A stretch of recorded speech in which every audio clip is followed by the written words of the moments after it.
Plonk, plonk, plonk, plonk, plonk. Are you plonking? I am plonking. So where have you been today? I thought I was with you. 8 years ago, 89-year-old Betty Davis was diagnosed with dementia, and today she can't wash, dress or feed herself. But thanks to care workers like Lisa Palmer, Betty lives in the family home with Eric, her husband of 67 years.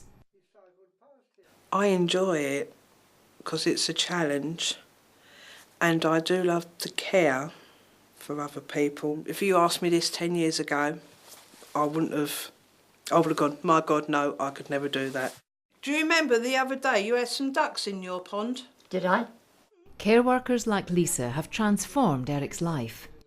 If we were incarcerated in this house together 24 hours a day, 7 days a week, that is what would be intolerable. Mind care give Betty happy and helpful breaks. They're beneficial to her and they're beneficial to me. Lisa works for Mind Care, which is mainly funded by Bromley Social Services in South East London. Okay. Good morning, Bromley Mind Care, Sarah speaking. Mind Care provides care workers for service users with dementia living in their own homes. They provide visits of 1 hour, but this time slot may not reflect the norm across the whole of England. We're just going to go and sit into the lounge. Well, we can do. Come on then, you come with me. Is anybody in there? No, it's just got to be me and you. Oh, that's all right. Professional carers must have an empathy towards people with Alzheimer's and dementia, and a sound understanding and knowledge of what some of the challenges may be when they're working within the home. And they must have patience, and they must have a sense of humour, and they must be dedicated to the work that they are doing. We'll take a look at some magazines, shall we? Well, you can do. Yes. Oh, yeah, tickle, tickle, tickle. It's a vocation rather than just a job. Come on then. Yeah, we'll take it. Follow me. Yeah, that's right. It's important to remember that dementia is a health condition and not, as some falsely believe, a natural part of ageing. Health and social care expertise combined provides the best care for those with dementia. Mind Care works closely with the local primary care trust and provides a social care contribution to care for older people. Mind Care itself places great emphasis on the training for this most sensitive of careers. All carers are encouraged to take NVQ2s, which is a National Vocation Qualification. We have ongoing training on a regular basis, which includes the moving and handling, medication. There you go, yep. Where are you going to sit? I'm going to sit in that over there with you. We do training every year. There's always certain courses that we've got to go on, and we also do get the updates in certain courses about dementia, Alzheimer, say like medication. If people actually provide preparation of food, they must have their food hygiene certificates, and also first aid and health and safety supports their skills and ensures that the safety of the service users are utmost at all times. Providing care at home is perhaps the most delicate care situation there is, allowing the service user to stay in their own home with their spouse or family. You don't go into somebody's home and immediately take control and do things in the way you want to do them. You've got to get to know the family, you've got to get to know how, you have to work with them. Peggy and Alex McNabb have been married for 60 years. In 2004, Peggy was diagnosed with dementia. I'm going to go for a little walk, okay? No. So go slow. You've got cold hands today. She's lost the use of being able to speak properly, or being able to eat properly, drink, walk, just about everything, really. And of course, eventually it's going to come to a stage where she's going to be basically bedridden. We're going to discuss our service update and where we are. Domiciliary care raises many issues unique to being part of someone's home environment.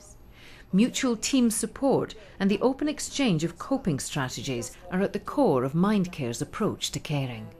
The importance of team meetings is to allow staff to come together and share experiences. Quite often, some of our packages of care has more than 2 carers going in, We provide services morning, afternoon and evening, so we need the continuity there, and staff are able to share their experiences of problems that they need to overcome. Okay. I'd like to discuss with you today Peggy and Alec, just to have an update please on what's happening in the home at the moment, how things are going. Well, as you know, Alec is very reluctant to use the hoist, but he is actually using the lifting belt to get Peggy out of the chair. We're not assisting in that at all because of health and safety reasons. Very often, you know, there'll be a handful of us going to the same person, but we all go in independently. It's very important for us to meet every so often and discuss issues and also just bounce ideas off of each other. Another carer will say, oh, have you tried this approach with this person? You know, we've all got a different approach to what we do. And it's getting the history, isn't it, of that service user so that we actually know where they worked, where they were born, what they like to do, what their hobbies were, so that we can interact with them when we're met with their challenges. You can't just offer somebody what you think they want to eat. We just find out what they enjoy eating. We kind of go that extra mile, don't we, in that respect? You will think of, oh, I can remember what my colleague said she done whatever day and that worked. But then again, on that day it might have worked, but on my day it might not. But then you try something else. So how is Peggy and Alec? How's he managing?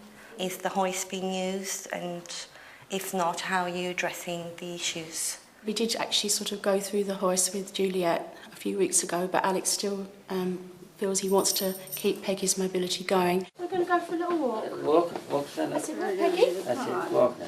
That's it, good girl. That's it, nice and easy. Peggy's care workers feel that a hoist to lift Peggy would help in her care. But this must be balanced with her husband's desire to keep her mobile for as long as possible. Oh, yeah, that's it. Good girl. We're going to lift your legs up. Oh. Hey, that's it. That's it. Well done. Okay. Do you get a couple of pillows, Alex, to support her head?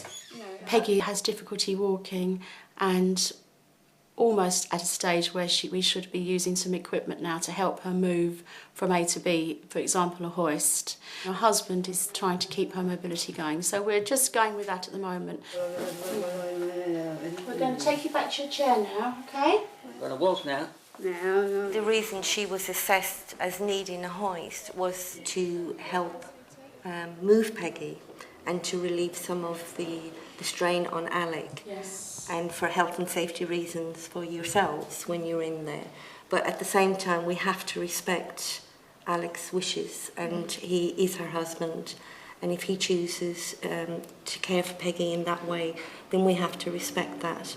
In this home, Alex is Peggy's main carer, and we kind of just, you know, help him along with that. Professional care workers must deal with the service user's spouse or family as well as the service user, and their needs and wishes must also be accommodated.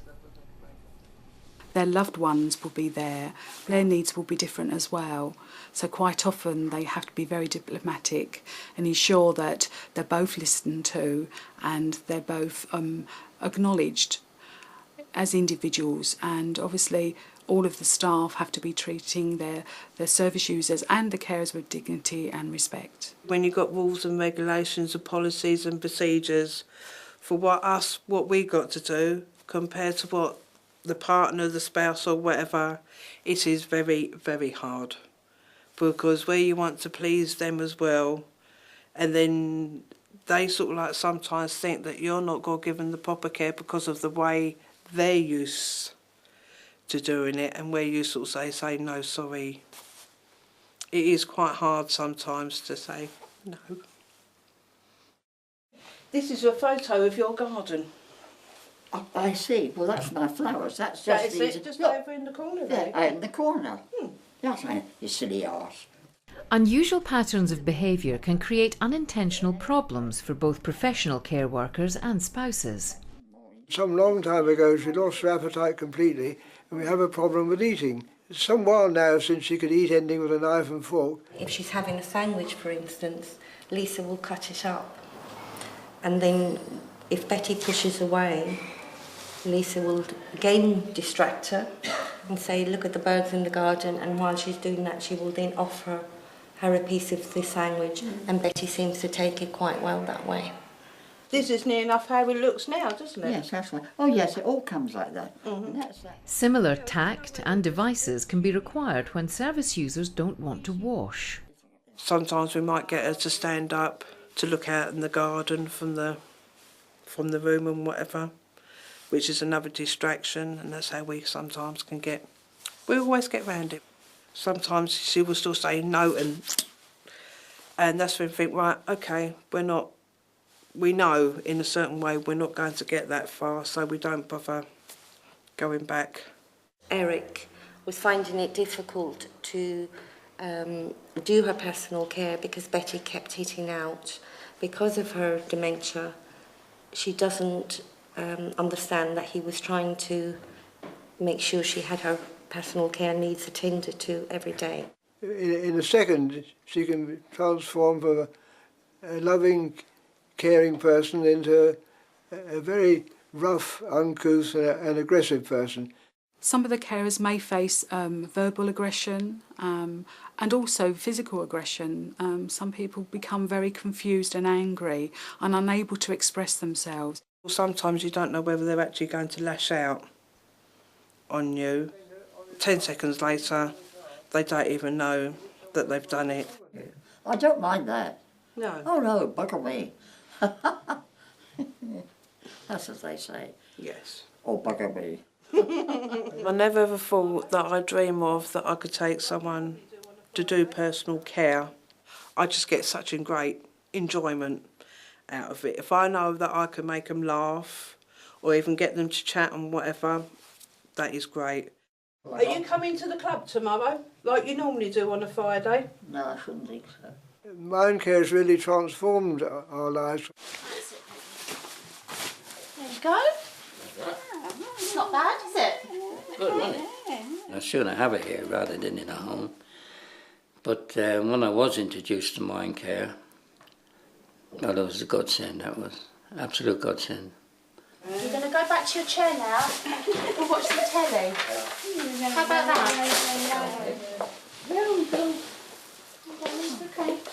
You do feel you're getting job satisfaction. You feel like you're doing a good day's work. When you go home, you feel, well, I've actually done something that means something. It's very rewarding.